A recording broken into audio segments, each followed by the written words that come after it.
When the last concentration camp is liberated on May 8, 1945, the Nazi concentration camp ghetto and extermination factory system has been in operation for 4,449 days. What the world now discovers is the biggest torture and mass murder system in human history.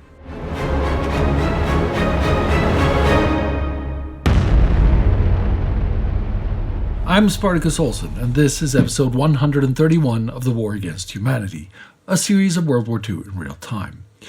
Time Goes to Army Brigadier Julian Sindram dedicates this episode to the inmates of the Nazi concentration camps, especially those of Berlin-Lichtenfelde camp. The first Nazi concentration camp opened on March 3, 1933, inside the military-oriented Heimatschule, a school outside the small town of Nora in Thuringia.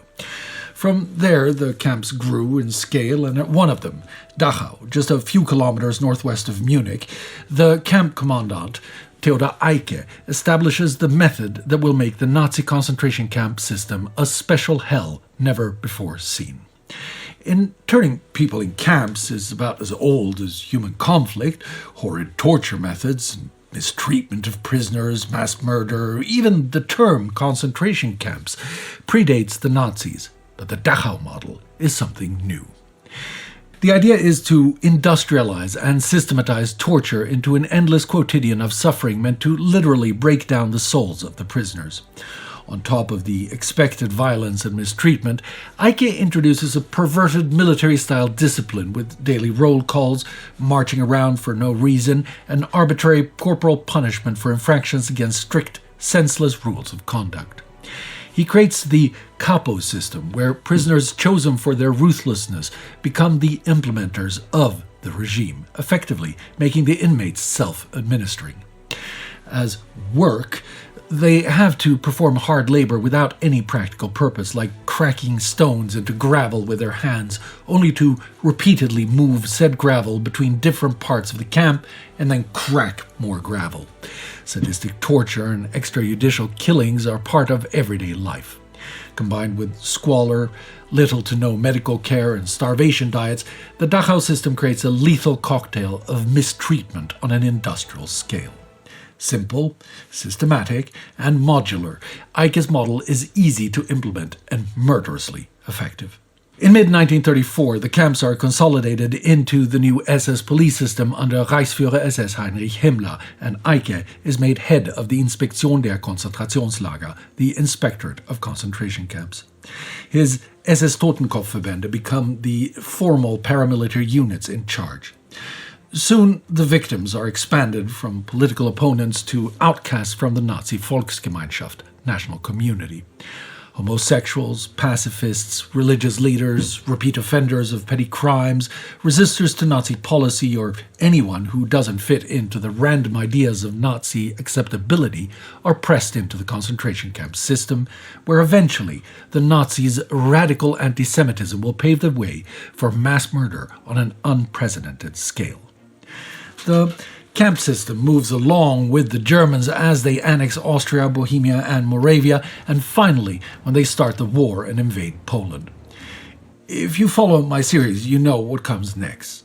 The Einsatzgruppen and Polish shooting pits, the ghetto system to round up Jewish people to force them into poverty and squalor inside walled-off parts of Eastern European cities, the Nacht und Nebel actions to kidnap and imprison opponents to German occupation, the Commissar order to murder anyone suspect of working for the imaginary Judeo-Bolshevik conspiracy, the pogroms during Operation Barbarossa, the Holocaust by bullets in occupied USSR and Poland, the slave labor camps, the starvation of Soviet POW, and finally, the deportation of millions of men, women, and children of Jewish ethnicity, as well as hundreds of thousands of Sinti and Roma to be murdered in the extermination factories. In parallel, the system becomes an integral part of Reich Armament Minister Albert Speer's plans to increase the output of German wartime industry. Already by 1942, the SS is making money by renting out the prisoners as slaves. German industrial companies like IG Farben, Rheinmetall, BMW, and many more profit from the extremely cheap, expendable labor. As the Allied bombing campaign forces Speer to move industry to safety in late 1943, the camp system explodes into a vast network of camps and subcamps. By mid-1944, there are over 1,500 camps, subcamps, and slave factories spread out across the Reich and occupied territories. As pressure increases to keep growing the output of Speer's slave industry and the efficiency of the slaves sink proportionally to maltreatment, the number of prisoners goes from 524,286 in August 44 to around 715,000 by January 45. By then, the Allied forces are closing the pincer on the Reich from east and west, and it is clear to anyone who cares to count that the days of the Reich and the concentration camp system are numbered. The Nazi response is yet another wave of murderous terror as they force their starving, diseased, and exhausted victims out into the winter weather on death marches to evacuate them before the Allies arrive. A third, 6 figures, succumb, often murdered by the SS for straggling or being too weak to continue. It's a direct order by Himmler that no prisoners shall fall alive into the hands of the Allies. Again, the special target of murder are any Jewish survivors, as the SS still tries to fulfill their vision of a complete genocide of Europe's Jewish population. Remarkably, at this point, new subcamps are still being created, with the last added as late as March 1945. Himmler also believes that his victims can now be used as pawns to negotiate with the Allies. By February, he is in contact with head of the Swedish Red Cross, Count Folke Bernadotte. Together with the head of SS intelligence, Walter Schellenberg, Himmler believes that Bernadotte can help negotiate a separate peace with the Western Allies against the release of concentration camp inmates. While this is a pipe dream, the Allies still insist on unconditional surrender. Bernadotte manages to use the negotiations to secure the release of around 15,000 mainly Scandinavians held in the camp system in March and April 1945. Not satisfied with the progress with Bernadotte, Himmler, immersed in the Nazi delusion that Germany is fighting a Jewish-led coalition, even reaches out to the Jewish World Congress to increase momentum in the negotiations. But the Congress is no body of government and has no practical power. It's an activism effort formed in 1936 in response to the rise of anti-Semitism in general and Nazism specifically. Their stated goal is to mobilize the Jewish people and the democratic forces against the Nazi onslaught and to fight for equal political and economic rights everywhere, and particularly for the Jewish minorities in Central and Eastern Europe. In early March, Felix Kersten, Himmler's previous Finnish-Estonian physical therapist living in Stockholm since 1943, puts Himmler in touch with Swedish and Estonian members of the Congress. Now, Kersten had already managed to negotiate the release of some Jews on behalf of relatives outside the war zones, so the men of the Congress decide to use the contact to potentially save more lives. Under the promise of safe passage, on April 20th, the Congress sends Norbert Masur to meet Himmler at his estate at Harzwalde, 70 kilometers north of Berlin. Masur flies in to Tempelhof Airport in Berlin with the Red Army already at the doorstep of the city. He's brought by car to Harzwalde, where Schellenberg awaits. After attending Hitler's birthday celebrations in the Führerbunker in Berlin, Himmler arrives the next day. The meeting lasts for 2.5 hours, with Himmler doing most of the talking. He presents Masur with Germany's purported Jewish problem. Masur will remember. The shallowness of his arguments was unbelievable. He used nothing but lies in his defense. He only believed that the end justified the means. The fact he was one of those mostly responsible for the mass murder of Jews was evident from his own words. Eager to advance his new agenda, Himmler again lies to Masur. I want to bury the hatches between us and the Jews. If I had had my own way, many things would have been done differently. Masur presses Himmler and Schellenberg for a show of goodwill and manages to negotiate the release of 7,000 women from the Ravensbrück camp, roughly half of them Jewish. They are soon brought out with Bernadotte's Red Cross white buses. As you will know from our coverage of Hitler's death, a week later the Western Allies firmly turned down Himmler's overtures when Hitler finds out Himmler is disgraced and dismissed. Meanwhile, the Allies have long begun uncovering the true depth of depravity inside his system of incarceration, torture, slavery, and mass murder. The first camp to be liberated is Majdanek in eastern Poland in July 1944. The evidence the Soviets discover of abhorrent treatment and of mass murder by gas and bullets is widely publicized, and the world sees for the first time that the reports from Eastern Europe since several years were not exaggerations. In the summer and autumn of 1944, more ghettos and more camps are uncovered, and everywhere the Red Army encounters largely empty, often destroyed installations as the SS keep up their murderous evacuations towards the heartland of the Reich. In September, the Soviets find the remnants of one of the extermination camps. Although razed to the ground since over a year, the traces of mass murder are still everywhere to be seen. Author and journalist Vasily Grossman is one of the first to see the site of the vanished camp. We enter the camp. We are treading the soil of Treblinka. The lupine pods burst open at the slightest touch, burst open by themselves with a faint popping sound. Millions of tiny peas roll on the ground. The rattle of the falling peas, the popping sound of the bursting pods merge into a soft, mournful melody like a funeral dirge. Faint, sorrowful, gentle, issuing from the bowels of the earth. The earth rejects crushed bones, teeth, bits of paper and clothing. It refuses to keep its awful secret. These things emerge from the unhealed wounds in the earth. There they are, the half-rotted shirts of the slain, the trousers, shoes, tarnished cigarette cases, the tiny cogwheels of watches, penknives, shaving brushes, candlesticks, children's shoes with red pompons, towels with Ukrainian embroidery, lace, underwear, scissors, thimbles, corsets, trusses. Out of another fissure in the earth crawl heaps of utensils, cups, pots, basins, tins, pans, aluminium mugs, bowls, children's bakelite cups, and beyond. Out of the bottomless, swollen earth, as though pushed forward into the light of day by some invisible hand, emerge half-rotted Soviet passports, notebooks with Bulgarian writing, photographs of children from Warsaw and Vienna, letters written in childish scrawl, a volume of poetry, a prayer copied on a yellow fragment of paper, food ration coupons from Germany. Then it is all true. The last wild hope that it might be a ghastly nightmare has gone. Out of the 6 extermination factories, Kremlo, Bevshech, Sobibor, Treblinka, Majdanek, and Auschwitz-Birkenau, only the last remains in operation until its liberation at the end of January. Here, for the first time, the Allies encounter any significant amount of survivors. The ghastly story of the skeletal wraiths the SS has failed to murder or evacuate add volume and depth to the suffering caused by their Nazi tormentors. But the public doesn't find out about Auschwitz until mid-April, when the Soviets release their first reports.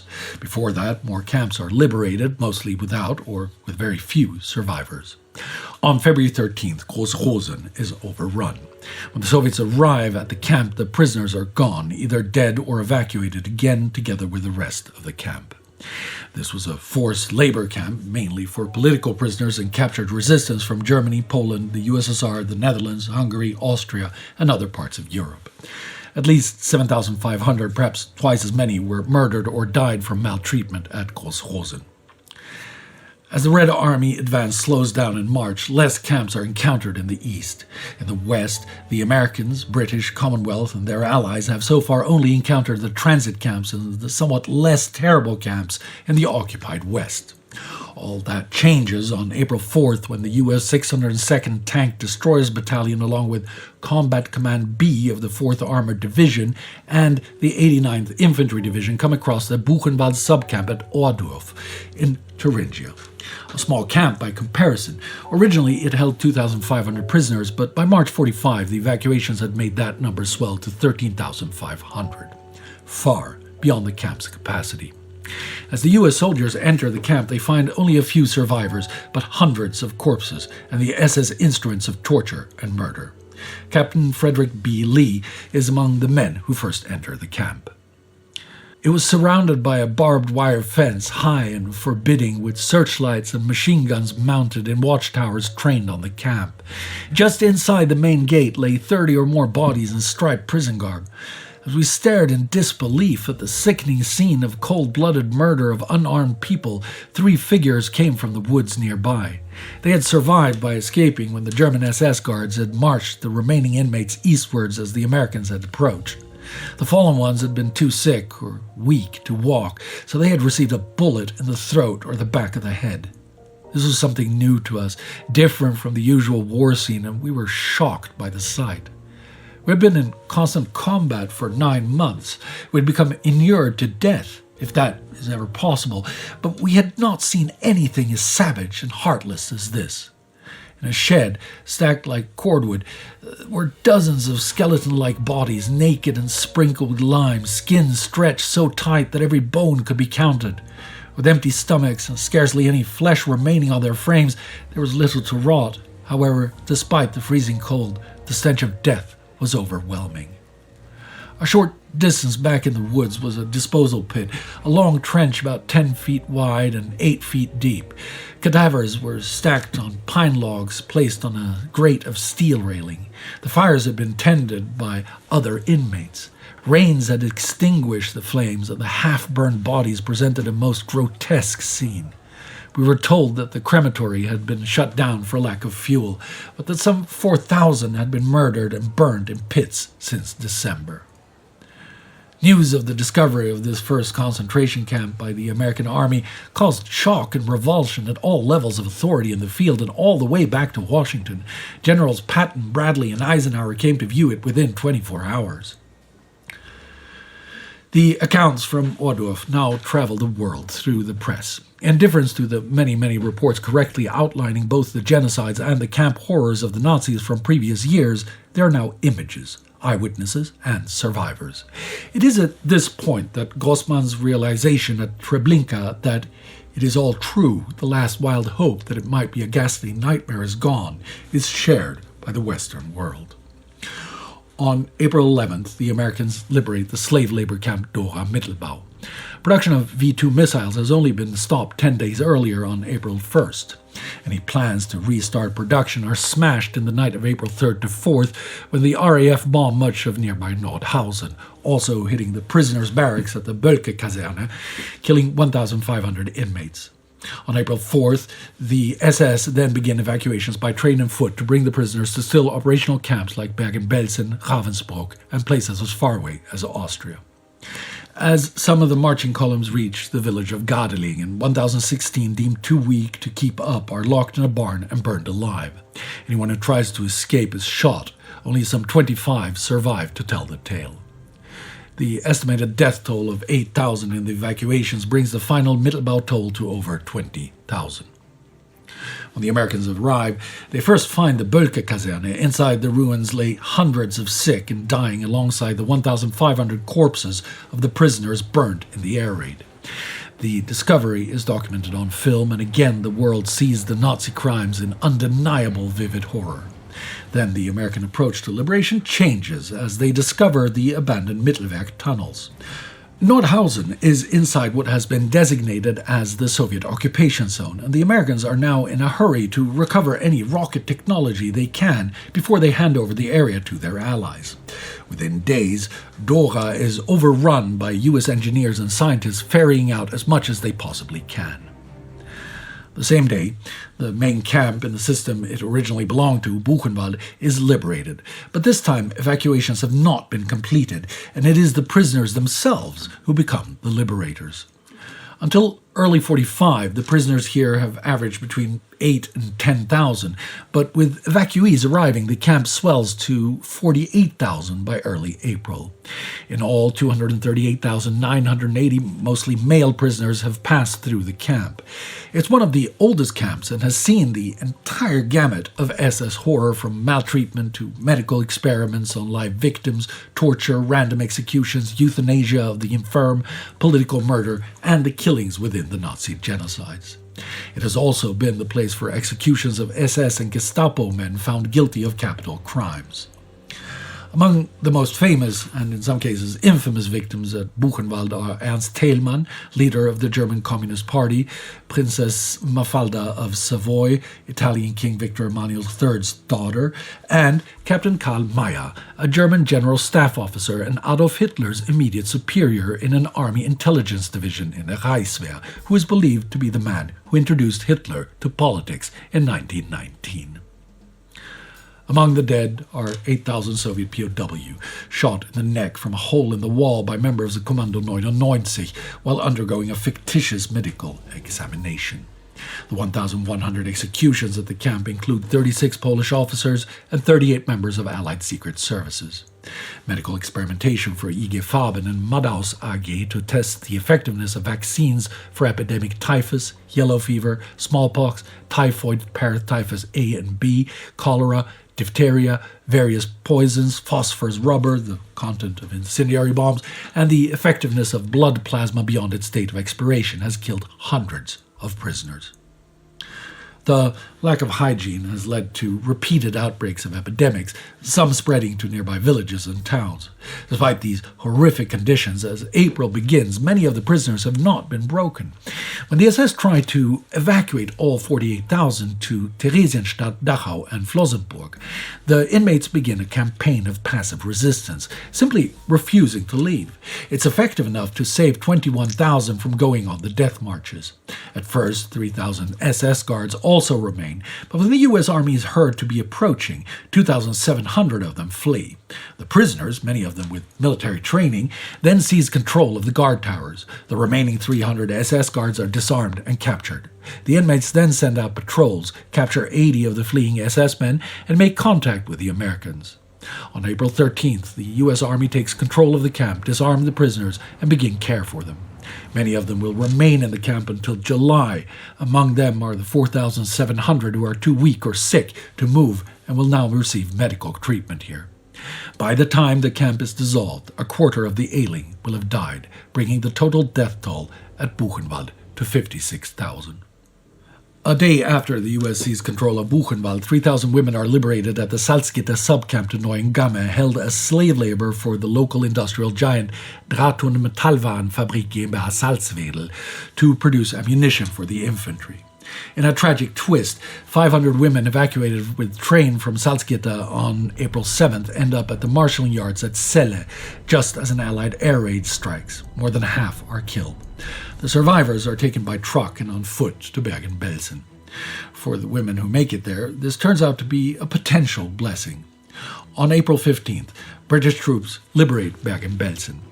While mainly a traditional camp for individual prisoners, Bergen-Belsen has also served as a family slaver labor camp for able-bodied Jews and a prison orphanage for mainly Jewish children.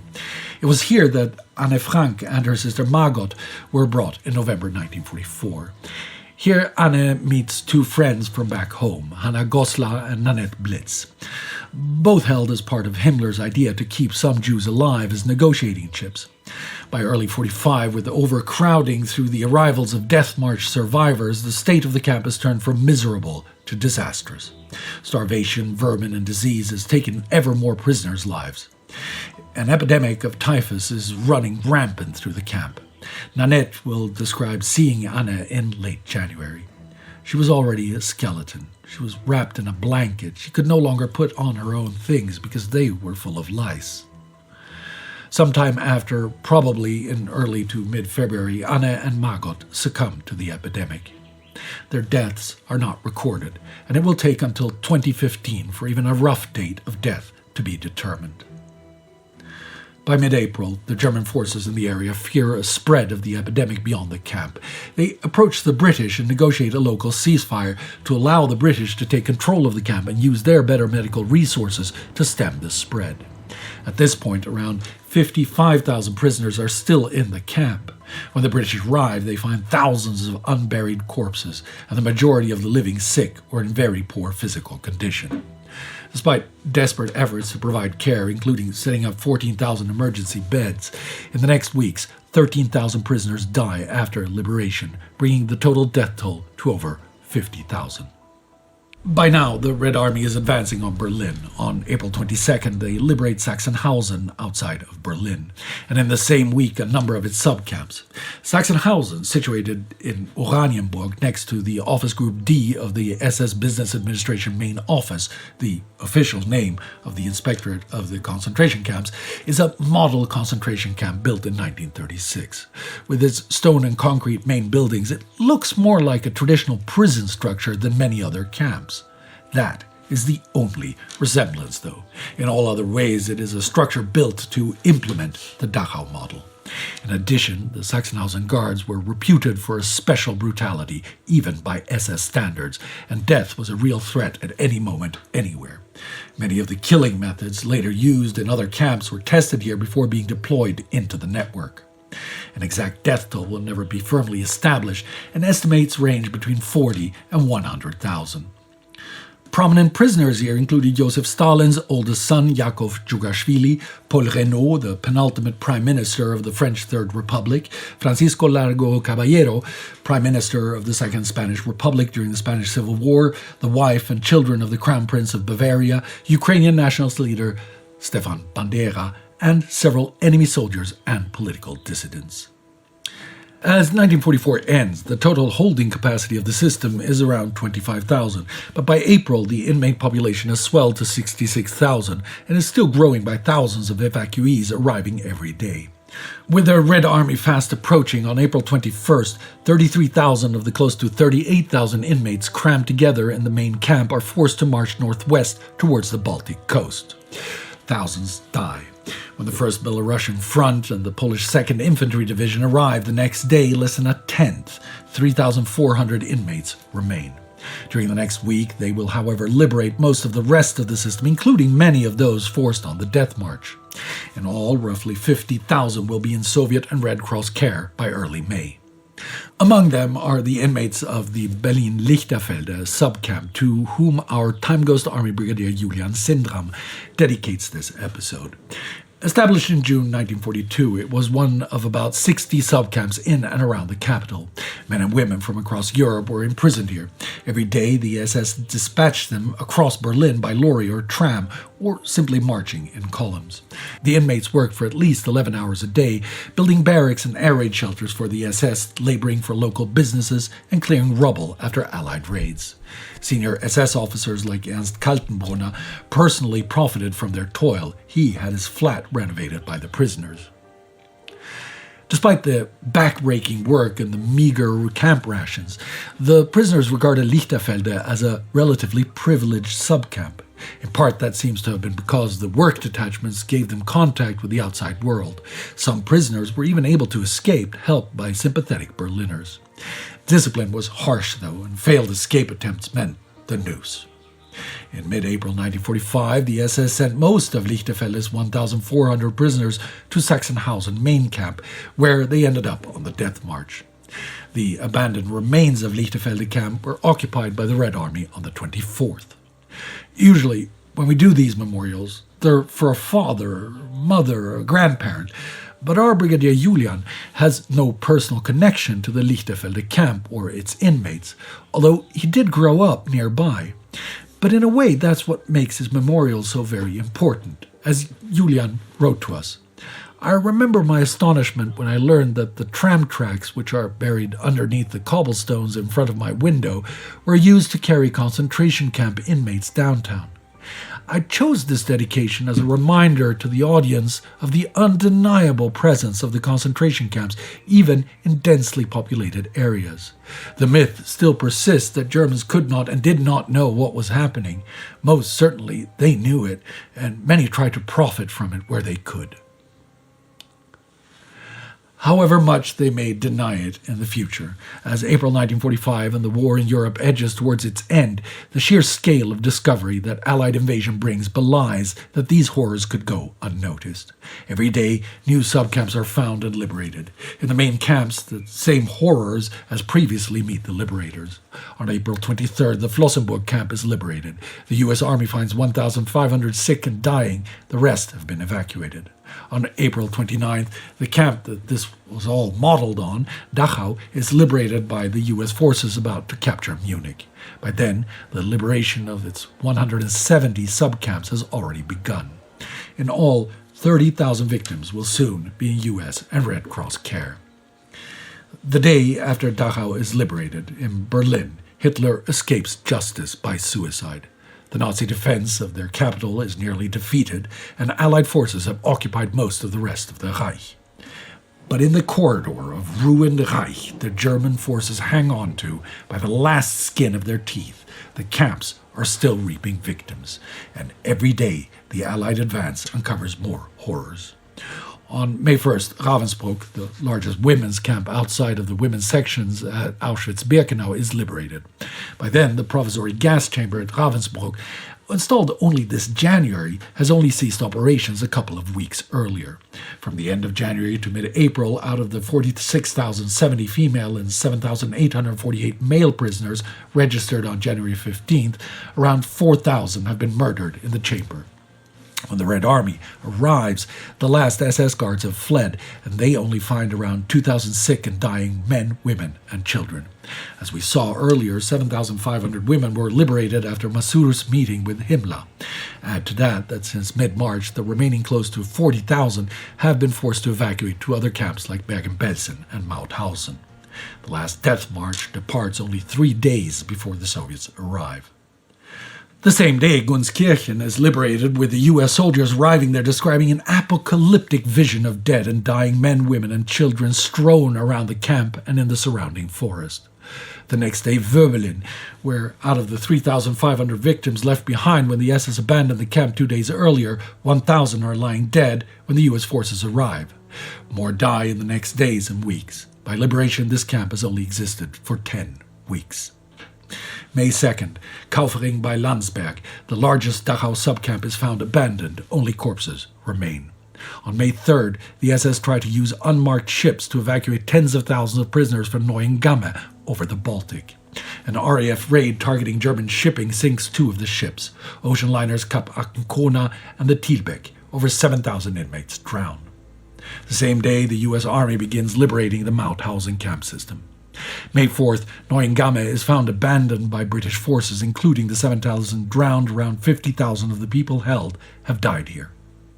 May 5th, Gusen, Gusen II and Gusen III, Mauthausen's largest subcamps, are liberated. The camps have provided extensive slave labor to Speer's underground aeronautical industry. Subsequent investigations will show that 30,000 have perished in the camps and the factory tunnels. The same day, Mauthausen itself is liberated. This has been the main concentration camp in Austria since 1938. It's another camp known for its especially sadistic SS guards.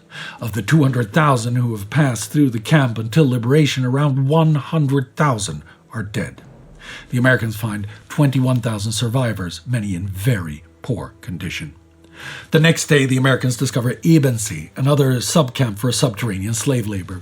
With 12 factories and 428-meter-long tunnels, it is the second largest single underground production facility in the system after Dora. Operational for less than a year, 26,000 prisoners have been housed in the forested camp outside of the tunnels. More than 8,200 prisoners have died there. Of them, 38% were Jews, 32% political detainees, and 14% Soviet POW. On May 5th, the day before the Americans arrived, the Wehrmacht guards, yes, you heard me right, the Wehrmacht guards, lock up the prisoners in the tunnels and flee. The tunnels are charged with explosives set to go off after the guards have left, but for some reason, the charges never explode. It is only on May 8th, the day of German capitulation, that the last camp is liberated. It is the Theresienstadt ghetto, 70 kilometers northwest of Prague. This has been the main site of Himmler's ruses to lull the world into the fantasy that the deportation of Europe's Jews was not to their death, but to isolation in fairly humane ghettos. These theatrics continued into April, when his negotiations with Bernadotte included visits by the Red Cross to a staged part of Theresienstadt that, like in earlier public displays, had been made to look more harmless than it really was. That visit, like previous visits, resulted in the release of a few thousand prisoners. Numbers that are dwarfed by the reality of what went on here.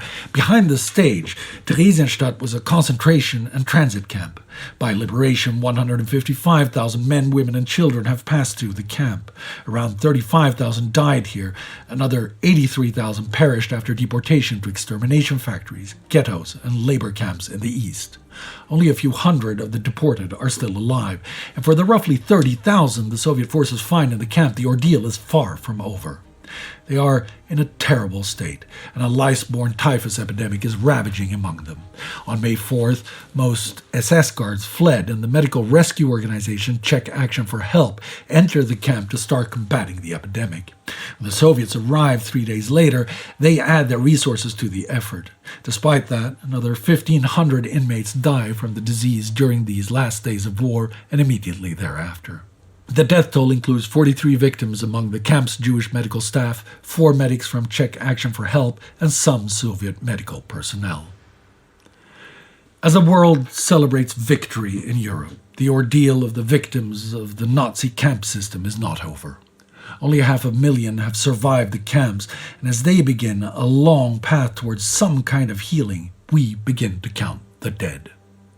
1,700 Jehovah's Witnesses, 3,500 Spanish Republicans, between 5 and 15,000 homosexuals, mostly Germans, 20 to 25,000 Slovenes, tens of thousands of resistance members, tens of thousands of German political opponents to Nazism, 80,000 labeled as Freemasons, 270,000 disabled people, more than 310,000 Serbs, 250 to 500,000 Roma and Sinti, 1.8 million non-Jewish Poles, 3.3 million Soviet POWs, 4.5 million non-Jewish Soviet civilians, out of them 3 million Ukrainians, 6 million Jewish people from all parts of the Reich and occupied Europe.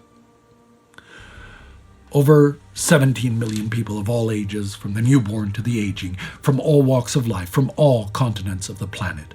They are heroes among the fallen in the war against humanity. For now, the biggest battle in that war has ended in victory for humanity. But as we know, 8 decades later, that victory is fragile, and the war has never ended. To continue the fight and honor the fallen, we must never forget